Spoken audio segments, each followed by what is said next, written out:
করে এসছি তো গরমে পাচ্ছি না একদম। আমি এই মানে সামনে ওই হয়ে চুলটা শুকাচ্ছি, ভাবলাম একটুখানি অনলাইন হই।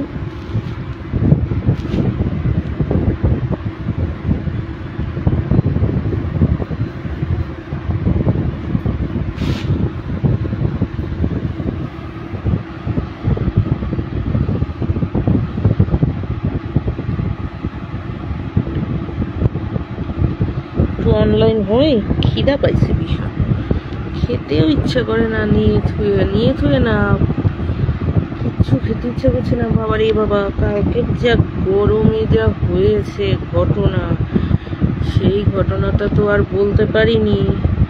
বলতে গেলেও ফ্যান ফোন অফ করতে হবে, ও আমার ইচ্ছাও করছে না। অন্য আর একদিন বলবো ফোন কি ঘটেছে সেদিনকে। আমি তো মানে একদম এখন ইচ্ছাও করে না, বুঝতে পারছো তো। হ্যাঁ গো তারিখে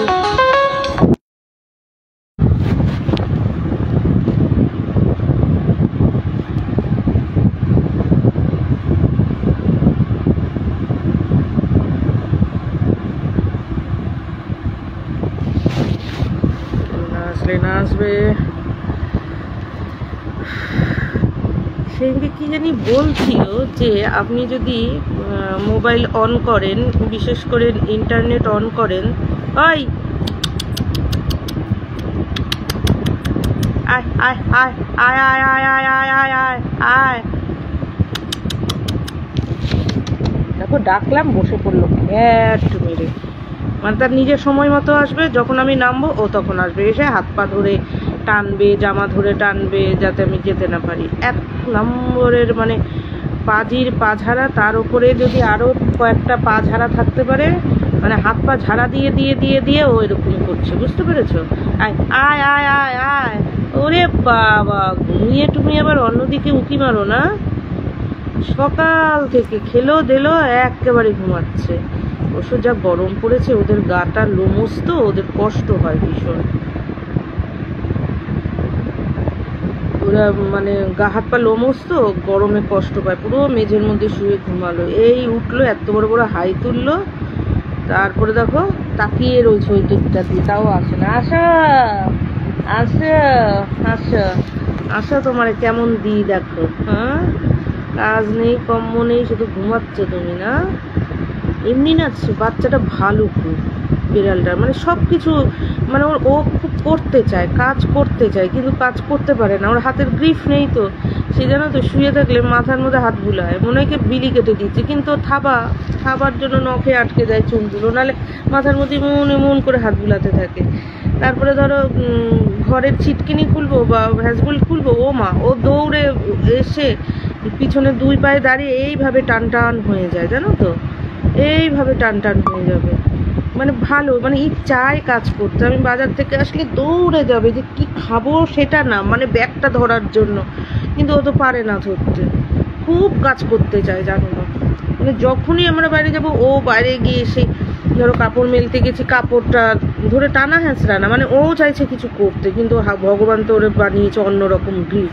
মানে এটা যদি বান্দরও হতো তাহলেও আমি বলতাম যে তোর ওরে কয়েকটা কাজ ভাগ করে দিতাম, যে ধর কাপড় চোপড়টা শুকনো পাতলা হালকা পাতলা কাপড় চোপড়গুলি নিয়ে আয় বা উল্টে দে, মানে এত কাজ যখন করতে চায়। তারপর ঘরের ছিটকিনিগুলি আটকা, বায়া বায়া উঠে করে ফেলতে পারতো, সে আর কি বেয়ে বেয়ে উঠে এত মানে ওই ভীষণ করতে চায়। তারপরে বাজারের ব্যাগটা গুছা, সবজিগুলি ঝুড়ির মধ্যে গুছিয়ে গুছিয়ে রাখে, এগুলি করতে পারতো। কি কাজ করতে চায় জানো না তো, কিন্তু করতে পারে না, ভীষণ কাজ করতে চায়।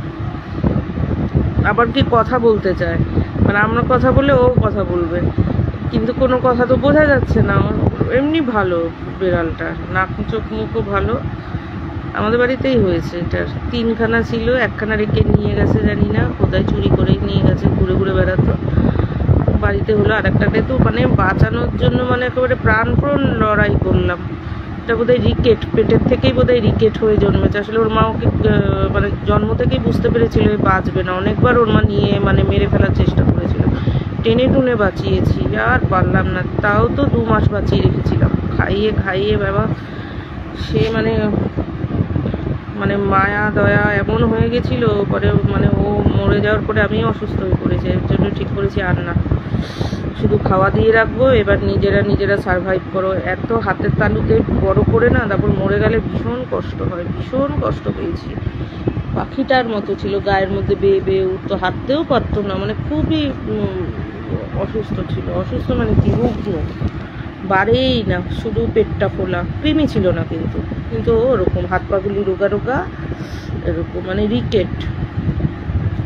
অনেকে তো ভাবতো এটা কি পাখি, সাদা ধবধবে, সবাই ভাবতো এটা কোনো পাখি নিয়ে এসেছি। ও সে হাতে করে খাওয়া শেখালাম, টুকটুক করে একদিন খেলেও তো 4 দিন খায় না, কেমন জানি হয়ে গেল। যা আর কি করা যাবে, খুব কষ্ট পেয়েছে। এর জন্য এবার থেকে আর না। এও বাচ্চা নেই বলে কি তোমাদের বাড়িতে তো বাচ্চা বড় হয়ে গেছে না, নিজের বাড়ি রাখো, মানুষের বাচ্চাও আর বড় হবে না, রাখো। মনে করেছে মানে খাইয়ে দাইয়ে মানে ইসে করে দেওয়া, তোমাকে টাকা দিচ্ছি, তুমি বড়, দরকার হলে তোমার খরচও দিয়ে দেবো, নিজের রেখে বড় করো। 2 দিন আনার পরে সব মিটে যায়, ওইসব চলবে না।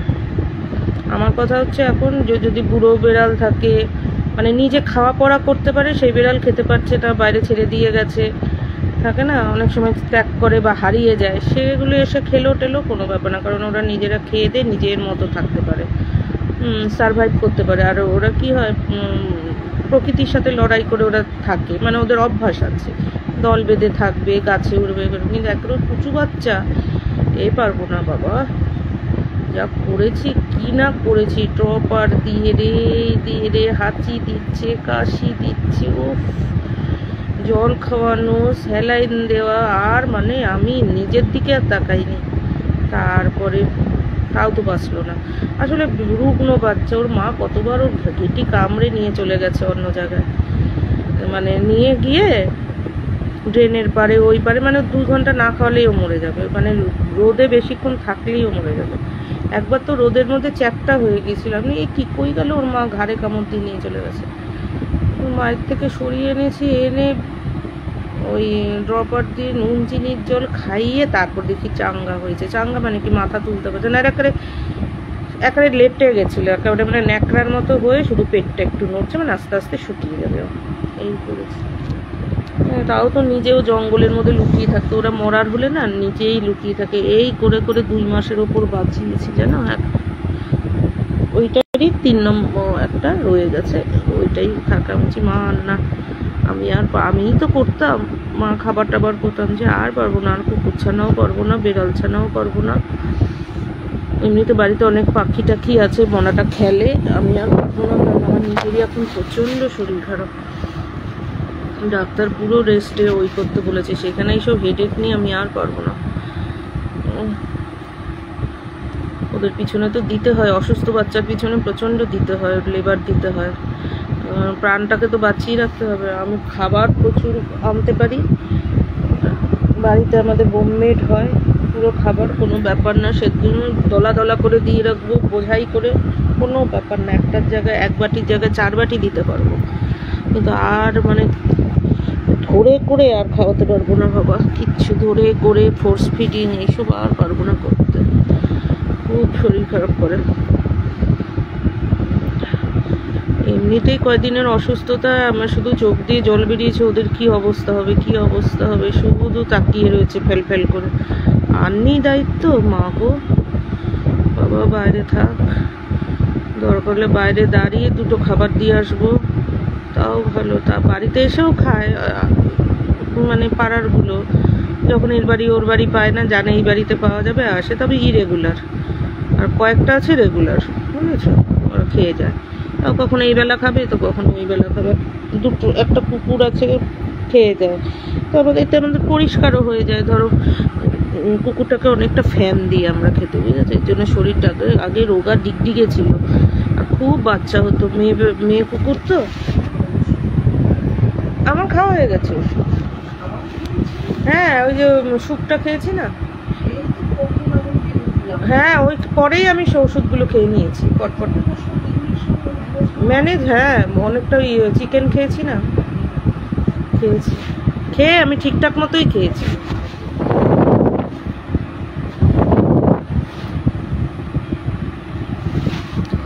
তারপর একটা কুকুর আসে, তাকে ডিগডিগে ছিল, অনেক বাচ্চা হতো ওর। মেয়ে কুকুর আস্তে আস্তে আমাদের বাড়ি খাওয়া ধরেছে, এখনও খায়। এখন আমি তো জানতাম ওগুলি সব ওর বন্ধু বান্ধব, পরে শুনে ওগুলি ওর বাচ্চা। তো যাই হোক, বাচ্চা থাকে না, দেখো অনেকগুলি কুকুর।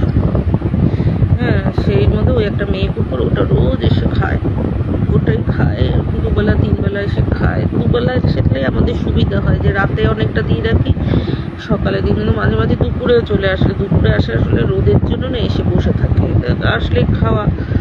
আমরা কি করি, ওকে মানে ঘন যে ফ্যান হয় রোজ ভাতের, ঘন ফ্যান দিয়ে মাংস দিয়ে মুড়ি দিয়ে মেখে দিই সকালবেলা এতটা, বুঝেছো? এর জন্য শরীরের হাড্ডিগুলি আস্তে আস্তে ঢেকেছে।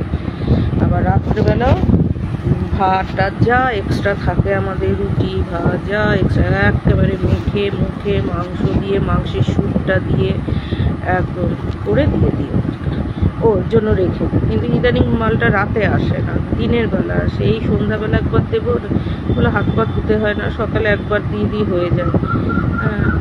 মানে যা দিই লোকে ওটা 5 বারে দেবে, এত বড় একটা গামলা বাটিতে দিই ভাতের, বুঝতে পারছো?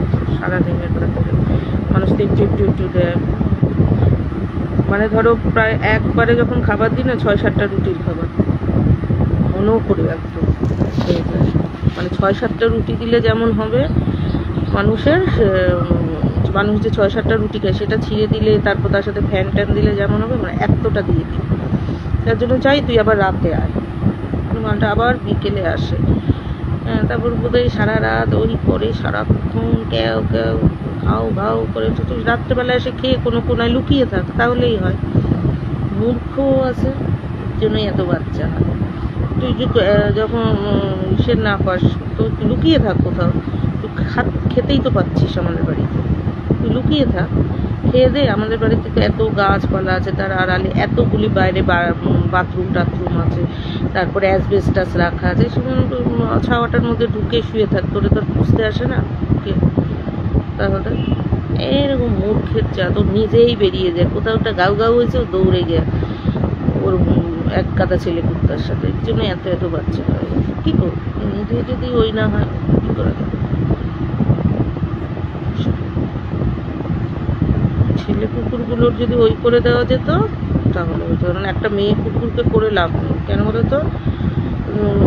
একটা অপারেশনের পরে ওকে অনেক দেখভাল করতে হয়, স্ট্রে কুকুরকে কে করবে? এত দেখভাল করা যায় না, ওরকম মনে হয়। তারপরে আছে গাড়ি ঘোড়ার অ্যাক্সিডেন্টে মরে টরেই গেল।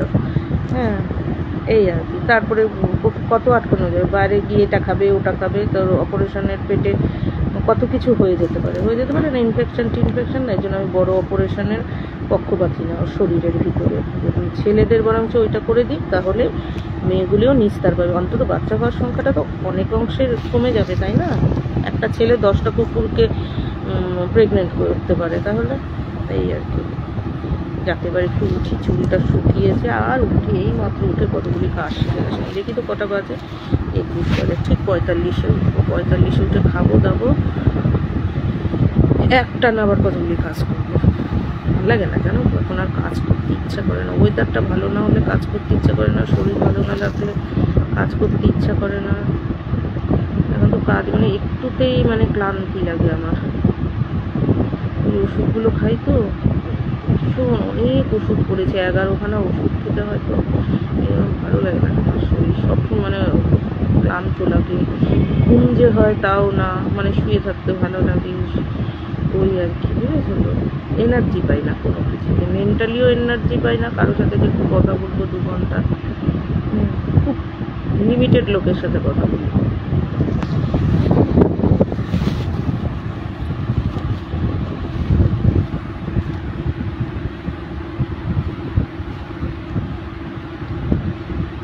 কি যে হয়েছে মাথার মধ্যে, ঘুরি ঘুরি ঘামাছি না কি, গরমে নাকি বর্ষায় কি, তবে চুল ওঠে না খুব একটা, এটা ঠিক। চুল খুব একটা ওঠে না, চুল গজায় আরো। যদি একটা চুল ওঠে কেন 4টে চুল গজায়। আর মাথার মধ্যে বুঝতেই পারছো, চুল গজালে মানে ন্যাড়া মাথায় চুল উঠলে কুটকুট কুটকুট করতে থাকে, সারাক্ষণ মাথা কুটকুট করতে থাকে, এই আর কি। হ্যাঁ, আচ্ছা, আয় মা ডাকছে, খেয়ে আসি।